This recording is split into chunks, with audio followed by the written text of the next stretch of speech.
iniciativa lá na URGS. Nós nos conhecemos no projeto de pesquisa do UCA, no projeto Um Computador por Aluno. Agora ela nos acompanha num projeto que é uma sequência do UCA que se chama Pronacampo, que tem distribuição de laptops nas escolas rurais. E hoje ela vai compartilhar então um pouquinho da experiência dela, vai conversar com a gente sobre projetos, que é a experiência que vocês estão vivendo. Então ela vai contar como é que é essa experiência lá na escola. Lá na ponta. Posso me mexer? Deve, agora pode, porque ela me deixa nervosa, a pessoa não para quieta. Eu quero pedir desculpa para vocês, mas eu preciso de um acessório da minha alergia a Caxias, né? Quem é caxiense sabe como é que a gente sofre. Primeiro eu pensei, quando as meninas me mandaram o convite, fiquei pensando o que eu teria para contribuir, porque eu sei que a parte teórica vocês já andaram olhando para algumas coisas, né? Alguns textos do que é um projeto de aprendizagem, como fazer. Sei que vocês estão experienciando a situação de um projeto de aprendizagem, né? Não tive acesso aos projetos delas, eu quero. Quem quiser compartilhar comigo, já publicou alguma coisa, pode mandar pro meu e-mail, que eu vou adorar olhar e ver o que vocês estão fazendo. Todo mundo já publicou, tá? Todos têm nomes. Mas eu preciso dos endereços. Quem quiser que eu xeretei e visite vocês, eu vou ter o maior prazer nisso. É só passar pro meu e-mail o link. Então, de onde vem a minha experiência com o projeto de aprendizagem? Eu tenho 3 trajetórias. E sempre que eu vou explicar o porquê das pegadas, né? Como a Cíntia, a gente trabalha num grupo de pesquisa juntas e a gente usa como metodologia a cartografia. Quem for da geografia aqui conhece melhor a cartografia do que as outras pessoas. Mas o grande segredo da cartografia é o roubo de um poeta, que o caminho se faz caminhando, né? A cartografia nos permite construir a pesquisa à medida que a gente caminha com a pesquisa, nas observações, nas entrevistas, no convívio com as pessoas que estão conosco na caminhada da pesquisa. Não existe um objeto de pesquisa, existe uma pesquisa em andamento. Então, o estudante que está na sala de aula, ele também é um pesquisador de certa forma, ele também é parte do caminho. O professor que está na sala de aula também, os convidados dos projetos, que é o meu caso no Pronacampo, que é onde tem a minha tese, minha proposta de tese, que é de emancipação digital na área rural. E os projetos de aprendizagem entram nessa minha caminhada em três roteiros. Um é uma caminhada que eu fiz junto com o Luca, com a Cíntia e com os demais, na formação dos professores para o projeto UCA, que um dos módulos de formação era a questão do projeto de aprendizagem. Dentro dessa caminhada, eu tive contato com o pessoal do LEC, da URGS, né, com o Laboratório de Estudos Cognitivos da URGS, coordenado pela professora Léa Fagundes, que eu tenho a graça de ser orientanda dela no meu doutorado, né, minha co-orientadora aqui de Caxias, a Carla Valentim, que muitos de vocês devem conhecer.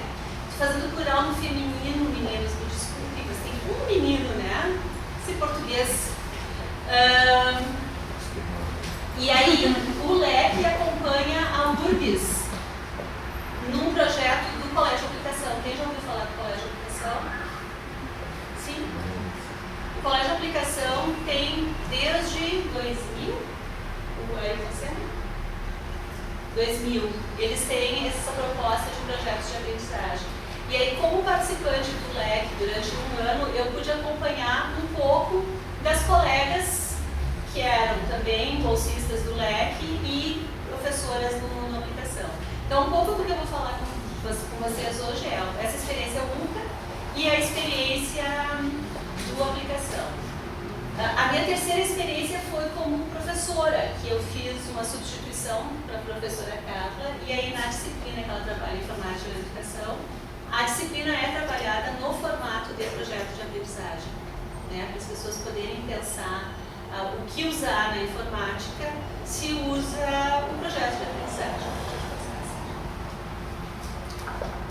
Então a pergunta é, por que trabalhar com com os projetos, né, de aprendizagem? Vocês já devem ter feito essa pergunta quando vocês começaram no curso aqui. Quem se fez essa pergunta como aluno deste curso? Eu estou na frente da projeção. Agora que eu vi que tem aí, tudo bom? Essa é uma definição do livro do Aprendizes do Futuro, que também está na bibliografia delas, né?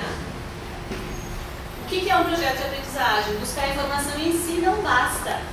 É apenas parte do processo para desenvolver um aspecto dos talentos necessários ao cidadão. Os alunos precisam estabelecer relações entre as informações e gerar conhecimento. Por isso que o experienciar o projeto de aprendizagem é tão importante. Vocês, como professores, poderiam simplesmente fazer um curso e ter a parte teórica e sair daqui do curso de vocês sem nunca ter passado pela experiência de um projeto.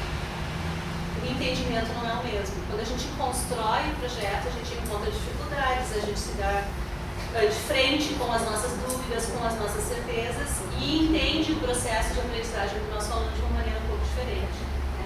Fica no telas para mim, por favor. Então, esse é um dos mapas conceituais de um projeto de aprendizagem que eu dei uma olhada. Eu gostaria de saber se são esses os conceitos que vocês têm em mente, se são essas as ideias quando a gente fala em projeto de aprendizagem, só para a gente ter certeza que está falando a mesma coisa.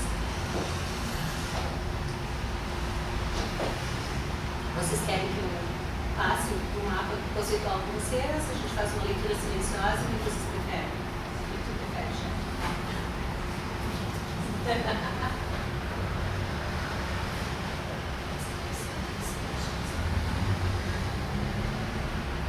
Tem algo a ver com o que vocês estão fazendo? Eu não faço questão de ser a única falante da noite, tá? Se vocês quiserem interagir comigo à medida que eu estou falando, eu fico bem feliz de estar aqui, porque eu vou olhando para algumas carinhas e tem carinhas que já têm uma caminhada comigo. Então, eu convido essas pessoas que já têm uma caminhada comigo, se forem menos tímidas do que os que estão vivendo pela primeira vez, que vocês podem interagir, falar do que a gente está vendo aqui.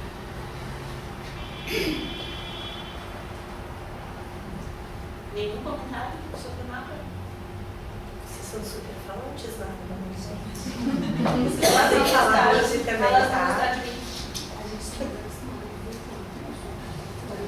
Tudo bem, a gente abre. Não dá muito. Eu ia dizer, a gente abre uma sala de chat, mas não dá, a internet está fora. Pode ser por bilhetinho? Pode ser por bilhetinho, a gente pode fazer o telefone sem fio. WhatsApp, vamos chegar mais lá. Tu tinha comentado que não conhece os nossos blogs e tal, que nós somos, né? Então, quando nos nossos... A Morgana eu conheço, mas quando vocês falarem, digam os nomes de vocês, por favor. Tá, é só Morgana. E daí eu estava observando no mapa que tem certezas e dúvidas. Então, os nossos blogs foram baseados em certezas e dúvidas. Certezas provisórias e dúvidas, né? Então, a gente se reuniu. Nosso grupo é a Josi, o Bruninho. Tem mais alguns? A Silvana. Então, o nosso blog é sobre relações humanas. E daí nós nos baseamos em pesquisa. Então, tem a ver com isso. Geralmente, no projeto de aprendizagem, o primeiro passo é a construção. Por isso que eu já começo pelo mapa conceitual. Que deve ter sido o passo com vocês, né? Quando o grupo decidiu a temática, o grupo fez um mapa conceitual de quais eram as suas certezas e dúvidas a respeito do assunto. Este é o primeiro passo do projeto de aprendizagem. E nós montamos um mapa conceitual sobre o tema De relações. Legal. Vamos lá,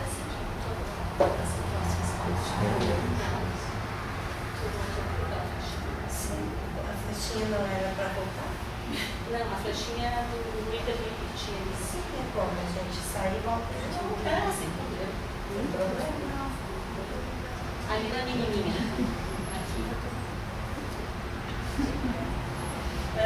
Eu sei que tem. Então, eu sou uma professora de inglês aqui. Quantas profs de inglês tem aqui? 2? Mais? Bom, eu gosto muito de trabalhar com imagem. Né? Eu acho que a imagem imagem ajuda a gente a pensar. Existe uma teoria por trás dessa imagem. O que é a situação que a gente tem ali, né? Eu não tive filhos, mas convivi muito com crianças na minha vida profissional, na minha vida pessoal. E o que está escrito na geladeira, né? A questão não é quem vai me deixar fazer alguma coisa. A questão é quem vai me parar, quem vai me interromper. Né? Quando eu penso nisso, nessa criança pequenininha ali, que ela tem um desafio, ela tem uma curiosidade, ela tem um problema para resolver, e a construção que ela fez para chegar onde ela queria, eu penso naquele vídeo do Sir Ken, não, aquele inglês, as escolas, mas eu não me lembro do nome dele agora, que ele fala que a criança entra na escola cheia de perguntas, cresce, a morte da criatividade. Ela entra cheia de perguntas e aí a gente vai dizendo, fica quieta, Cristina. Para quieta, Cristina. Estou me usando como exemplo, né? Porque eles não conseguiram me parar. Eu sou a menininha lá em cima da geladeira. Mas incomodei muitos professores. E eu sou aquele tipo de aluno que toda pessoa que foi meu professor, ou meu colega de trabalho, ou meu colega de aula, lembra de mim. Porque eu sempre faço perguntas. Mas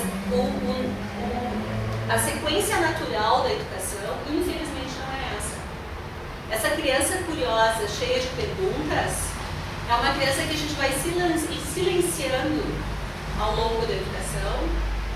E aí a gente tem os alunos do ensino médio, adolescentes, que não fazem mais perguntas porque eles não querem pagar mico, fazer pergunta é pagar mico.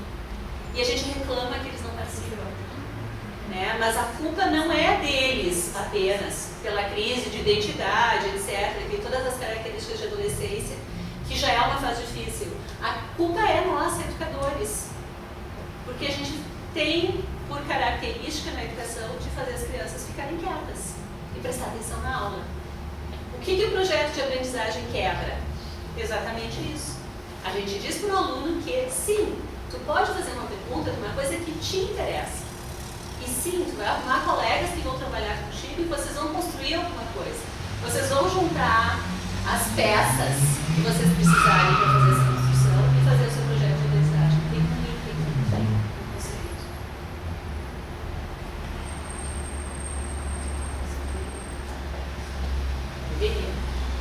Então, de novo o conceito, né? O que é a aprendizagem por projetos e no que se diferencia do ensino por projetos?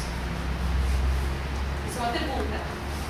O ensino por projetos não está na lâmina. Que é baseada no que o estudante tem interesse. Não é aquele projeto. Cristiane, que bom, Cristiane. Não é aquele projeto que eu chego do pessoal, a gente tem a Copa do Mundo e a gente vai trabalhar um projeto sobre a Copa do Mundo. E aí, é um projeto de ensino, não é um projeto de aprendizagem. Ele não deixa de ter validade, mas não é a mesma coisa. É um projeto de aprendizagem. Implica necessariamente que a pergunta seja, como disse a Cristiane, como dizem todos os textos que a gente consulta, que vem da própria criança. É aquela menininha que vai achar um jeito de pegar o biscoito da geladeira e vai construir os seus caminhos para chegar na jarra de biscoitos e não quebrar a jarra. Porque a gente não sabe. E se quebrar? Também é uma aprendizagem. Né? O foco é o processo de aprendizagem que não é sozinho. No caso da menina da geladeira, é sozinha. Mas um projeto de aprendizagem em sala de aula, a gente prima por interação, eu digo que é um grupo, por colaboração, por cooperação e por autonomia dos meus alunos. Porque se eu tenho 15 é demais, quantos alunos a gente tem numa sala de aula? 30, 40, 30? Eu vou ter pelo menos 10 trios, né? Dependendo de como eu administrar. Se eu não tiver pelo menos 10 trios autônomos, como é que eu vou administrar todas essas perguntas e essas construções? Porque o professor ainda é um administrador dessas situações. Por mais autonomia que o aluno tenha, como orientadores de projetos, nós também somos administradores de algumas coisas, do tempo, do que pode ser acessado, das sugestões que a gente pode dar. Né?